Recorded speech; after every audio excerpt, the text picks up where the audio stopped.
En este programa dejamos de lado intencionalmente por lo conflictivo del tema. Vamos a ver un video, vamos a ver este audio y cuando bajemos tocaremos a profundidad este tema. Por favor, señor director. Los combates se reanudaron el viernes en la Franja de Gaza, tras el vencimiento de una tregua de una semana entre Israel y Hamás.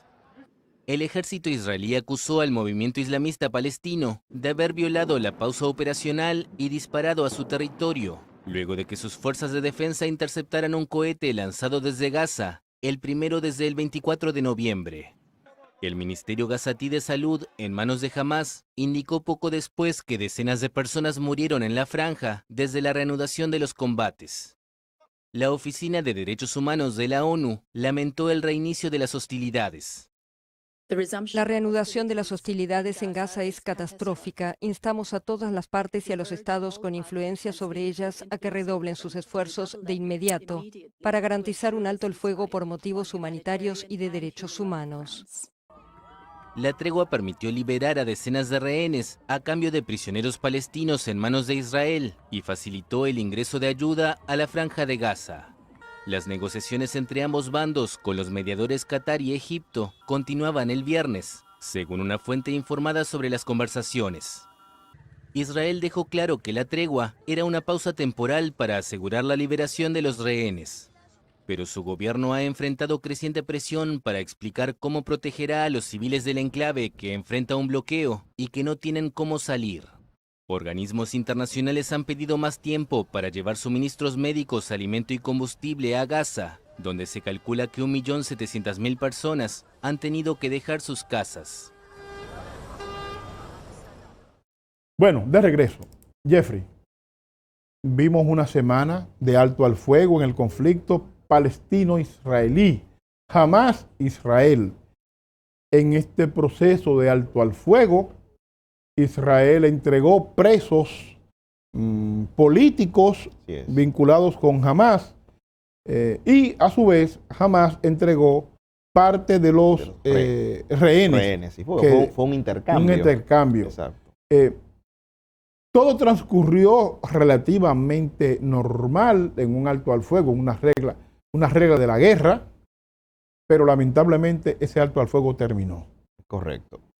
Con la conclusión de este alto al fuego, en solo menos de 24 horas, ya van 109 muertos de parte de los palestinos en la Franja de Gaza. Y es parte de la preocupación que he visto en la prensa internacional, por ejemplo, el periódico Le Monde, Francia, el periódico El País, España, ¿verdad? La BBC. La BBC, correcto, de Londres.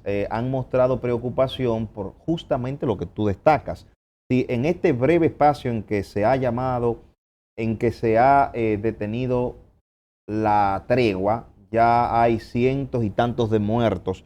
¿Qué podríamos esperar si este conflicto se extiende a un año? Claro. O sea, los números de caídos son, ¿verdad? Podrían ser incalculables.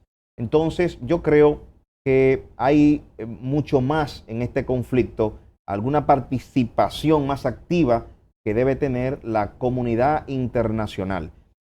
Porque me parece que aquí solamente hemos visto un actor que ha intervenido como un tercero ajeno al conflicto, pero que tiene interés, que es Estados Unidos de América, que está del lado de Israel y que va a seguir apoyando con armamentismo y también con recursos económicos líquidos. Efectivamente. Pero claro, es que geopolíticamente sabemos que Estados Unidos tiene intereses que cuidar cuando se pone del lado de Israel, que ha sido su aliado que han sido aliados internacionales. Pero mira, hay un elemento que pocos evalúan, claro, a veces por miedo, a veces por desconocimiento, y es que, por ejemplo, las compañías más grandes e importantes de Estados Unidos, en su mayoría son israelíes, judías todas. Pero claro que sí. Ahí estamos hablando de las compañías de más prestigio, de las gaseosas, claro que sí, de las gaseosas, hasta las compañías de comida rápida, las compañías que transportan valores, que transportan paquetes, donde uno menos se imagina, en términos estratégicos, hay inversión judía. Históricamente también Estados Unidos es consecuente con estas buenas relaciones con Israel. Si tú como tú recordarás muy bien, cuando la Alemania nazis se dio una fuga de judíos desde Alemania hacia el extranjero. Una gran parte de ellos vino aquí a Estados Unidos de América y trajo su riqueza con ellos. Sus capitales. Sus capitales, y lo invirtieron aquí. O sea, todavía hoy este sistema económico, ¿verdad?, ve los frutos de la inversión de esos capitales. Correcto. Entonces, generaciones y generaciones de esos judíos están aquí hoy. Y tú caminas en alguna de las manzanas de New York City, de la ciudad de Nueva York, y de 10 edificios, 4 o 3, para ser modesto, pertenecen a la comunidad judía. Eso es cierto. De todas maneras, lo que mucha gente ha estado pidiendo es que este cese al fuego sea permanente. Eso es lo que todos esperamos, por el bien de la paz mundial. Claro, pero además, por el riesgo de que la prolongación de este conflicto involucre otros vecinos.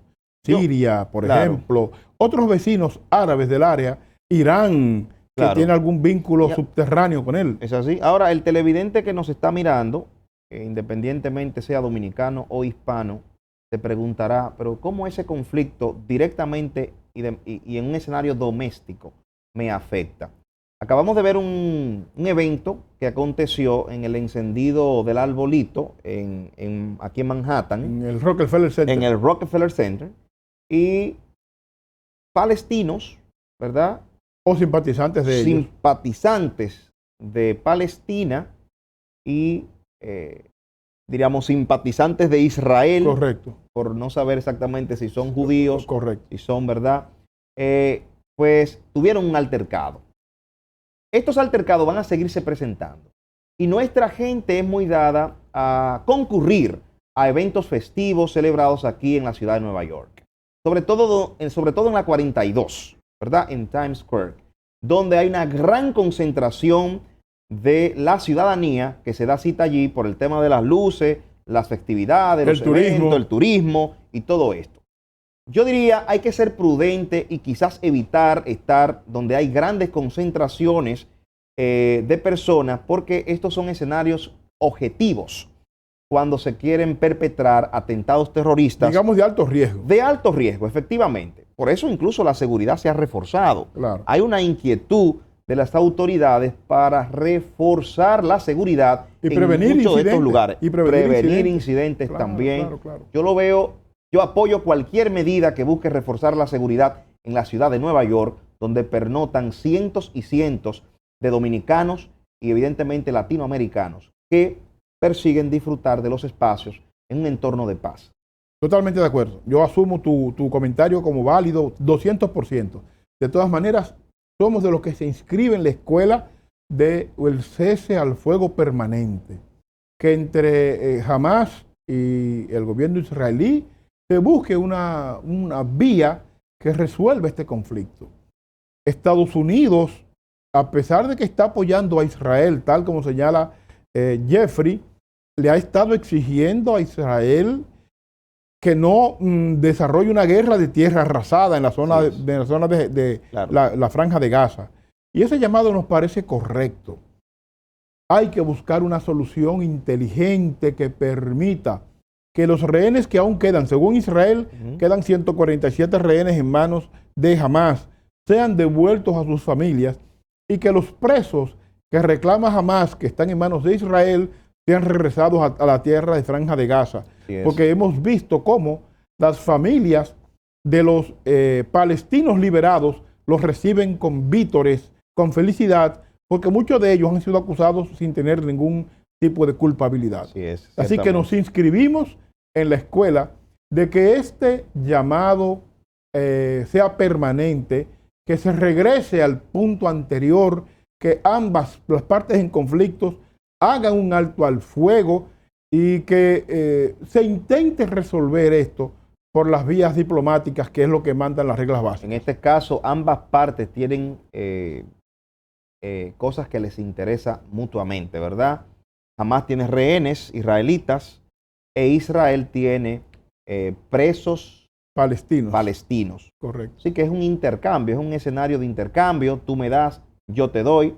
Entonces habría que ver hasta qué tanto puede perdurar este conflicto entre las partes en guerra? Un detalle importante para irnos a la pausa es que fíjate que ninguna de las dos partes objetó el cese al fuego. No, entonces, ninguna de las dos partes dijo una me engañó o una me puso un traspiés, no. Sino que ambas partes cumplieron con lo pactado. Claro. Entregaron los rehenes y los presos involucrados en el proceso y no hubo ningún tipo de incidente que puso en juego el cese al fuego. No. Lo que indica que es importante que estas fuerzas políticos y militares que están envueltos en este conflicto escuchen las voces que a nivel mundial le piden un cese al fuego.